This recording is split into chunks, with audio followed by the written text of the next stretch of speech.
Sue Ramirez at Dominic Roque naghalikan.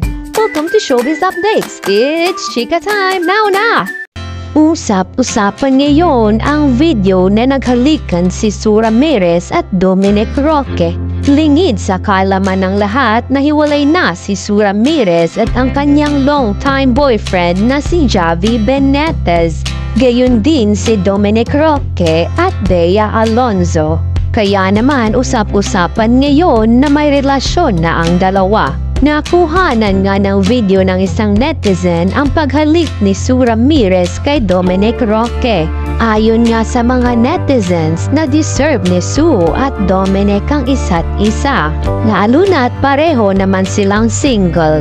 Bagay na bagay naman daw ang dalawa at mukhang masaya sila sa isa't isa. Kaya naman ngayon ay inaabangan ng mga netizens ang kanilang pag-amin sa kanilang relasyon. Dahil wala naman itong inaapakan na tao at wala naman silang dapat itago. Umani nga ng positibong reaksyon ang kanilang pagsasamang dalawa. Hangad ngayon ng mga fans nito ang kanilang kaligayahan.